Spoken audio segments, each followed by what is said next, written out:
Hello and welcome. This is It's Always About Love with Lynn Lara and Lee Evans.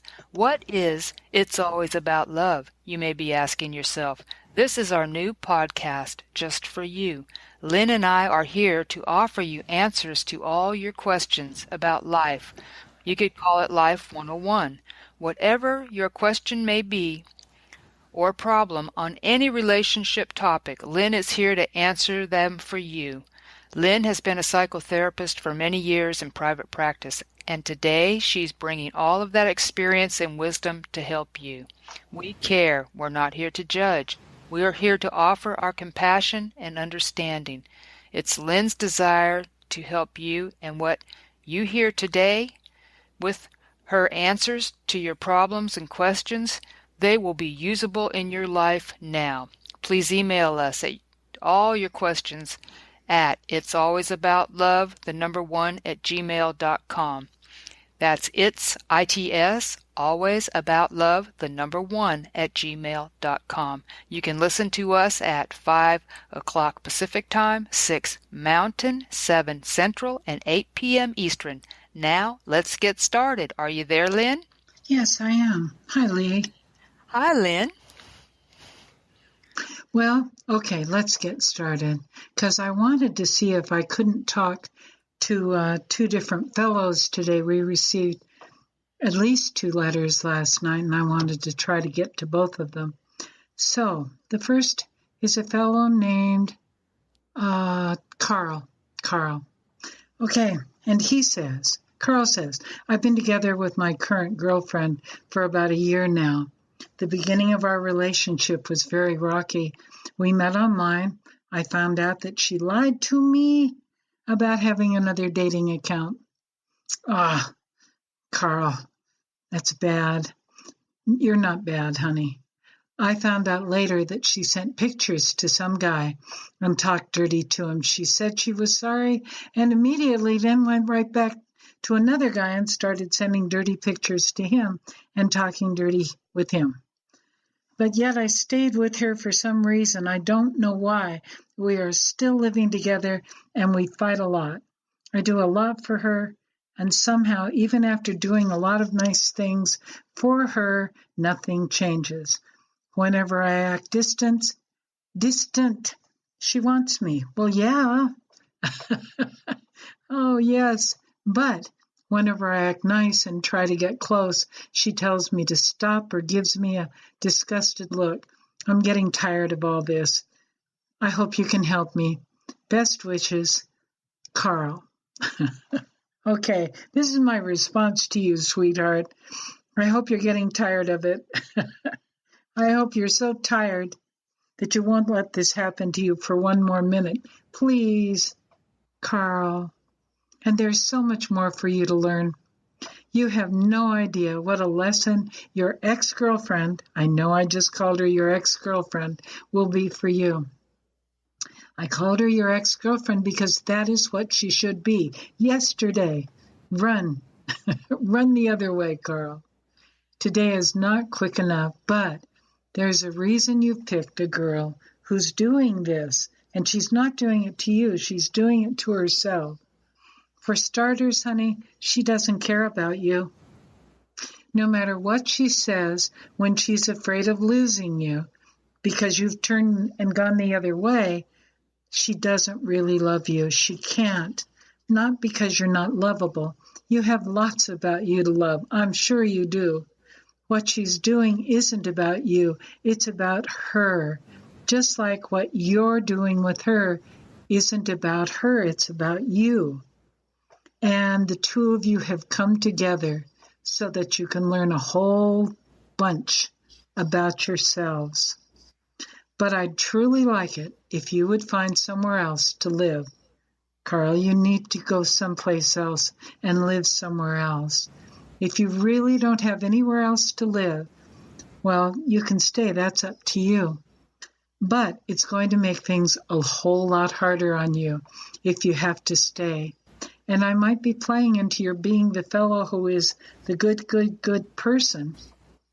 The best thing for you, though, is to straight out get out of there.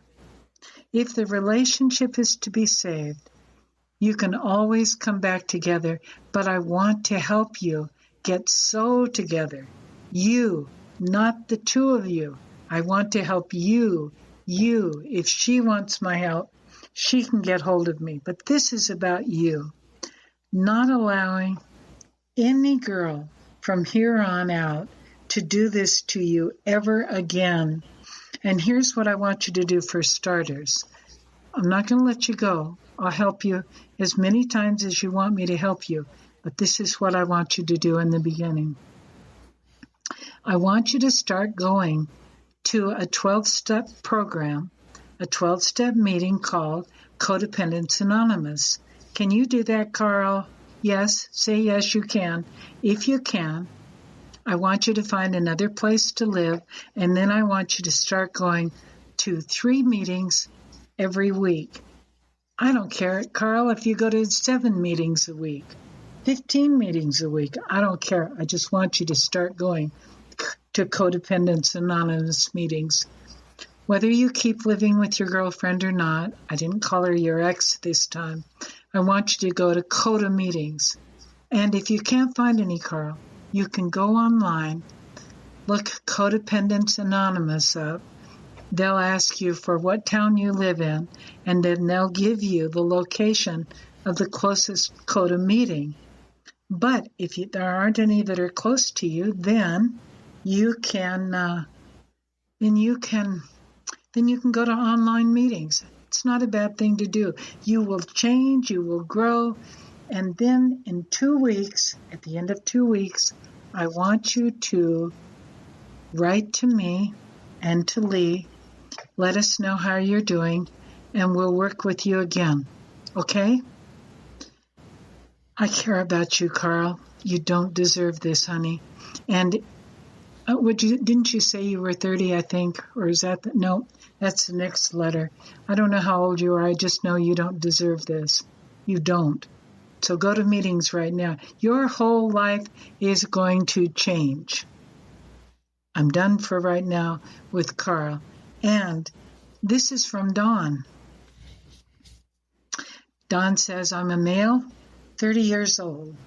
My wife of 7 years is basically leaving me. She told me that throughout the marriage, I just wasn't fun to be with. I'm sorry. We think we deserve that. I tried everything I could think of to get her to want to be with me, but nothing worked. Finally, I'm uncomfortable that I just laughed about that. Wait, I'm a male, 30 years old. My wife of 7 years is basically leaving me. She told me that throughout the marriage I just wasn't fun to be with. I tried everything I could think of to get her to want to be with me, but nothing worked. Finally, I followed her when she left in the car one night, and I caught her with someone else. How painful, honey. How painful. She said they'd been seeing each other for about 6 months. I'm sick. I'm actually sick. I mean, I've thrown up every day. I can't keep food down. But this is what really bothers me. We have 2 young children together. My wife is moving out of state next week, and I'm keeping the kids through the school year. I'm having a hard time moving on because I know about this other guy. Can you tell me what I should do? I feel like I'm going crazy. Thank you in advance, Dawn. This is my response to you, Dawn. I'm sorry, and there are actually a few things I can tell you.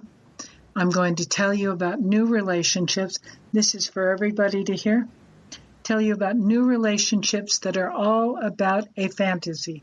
That's what a new relationship is about. It's about a fantasy, which is exactly what your wife is having, a new fantasy. For the most part, those fantasies never last. They're built on what we want instead of what we actually have. This fellow doesn't know your wife that well, and she really doesn't know him. I'm clicking as I'm writing this to you, sir. Here's the rule. It will take about 3 months for them to start getting real with each other, period. Listen, and I want to say this for you guys. You'll hear me say this again and again. A relationship begins to get real after the first fight. Until the first fight, I don't mean anything out of line or anything. I just mean until the first argument that you have, you're not really in a real relationship yet. And it's over at that point. Usually new relationships are over at about 4 to 6 months. That's just the way it seems to be. And when you get into a real relationship, which is a very rare thing, things change for you. But I want to say this, and I'm feeling some other things too. Thank you for being the kind of dad who's going to take care of his kids, Don. You said you're going to keep them until the school year is over. No, you're not. You're going to keep them indefinitely. They need their dad right now. Where did you get the idea that they'll be going to live with their mother as soon as school is over? They're too young for anything. What's going on? And now I'm going to ask you another question because, honey, this isn't the way a parent really acts. Are you being honest with me, Don? Your timing doesn't make sense, and you're saying that your children are young, but you're willing to send them off to their mother's new home in a matter of months. I don't think so, honey.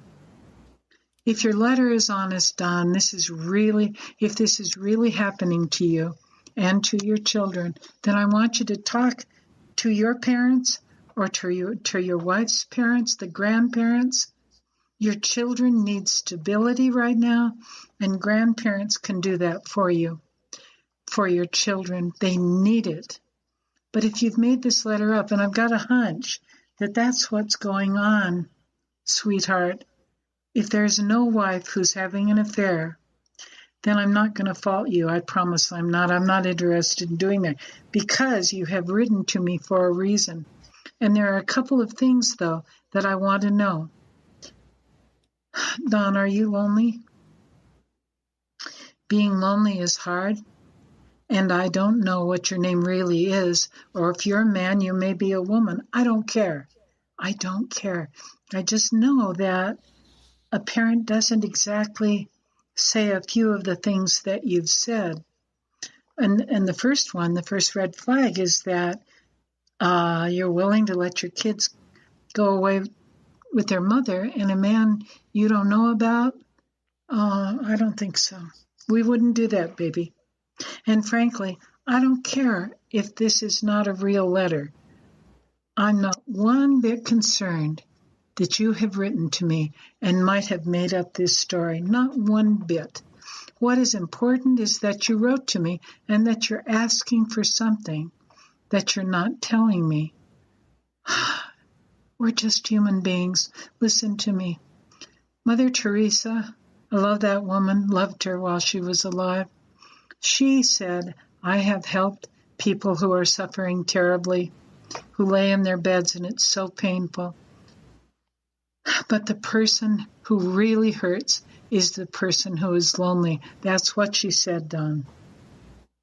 Everybody gets lonely, and it's a horrible thing to go through, isn't it? I've been lonely. It's one of the hardest times of my life, and it's come up several times, not just once. But I want you to do something about it. I want you to find things to do. And the best thing of all is to go somewhere where you can help other people, to a food bank, to a place where they serve food to people who are hungry. You need to be needed if this letter wasn't real. And it's okay with me if it wasn't real. Go to work at a food bank, find some place where they need you, and in a few weeks, when you have some new friends, I want you to write me again and tell me what you found to do. And honey, I will not fault you if you have been dishonest in writing to me about a problem. I don't care. The fact that you reached out is what is important. I do care about you. I really do. And I don't fault you for writing a note that may not have been very real. It doesn't matter to me. I'm going to get lots of them before this is over. Let me know if something else was going on. You're not going to get judged for it. And that something else is about being lonely. And if I'm wrong, and you do have children, I'm willing to be wrong. And I stand by my advice then and say, get hold of the kids' grandparents. They need their grandparents right now too. Plain and simple though, I care about you. And I want you to write us again. Lee and I would like to hear from you. I bet there's a very special person behind the note. And it doesn't matter to me if you weren't honest about what's going on. But I don't want you to forget this. It's always about love, always. And I thank you for taking the time to write. I liked getting to know you a little bit, Dawn, if your name is Dawn. No, your name isn't Dawn. But maybe more next time. Just one more thing. Don't you dare feel ashamed for having pretended and made up a story. Don't you dare. Think about it. All you did was reach out to someone because you were lonely. Everybody gets lonely. Forgive yourself, will you? I didn't mind. All I know is that I care about you, and I appreciate that you wrote to me, and bless you. You precious human being, bless you. Feel free to write anytime. Bye-bye.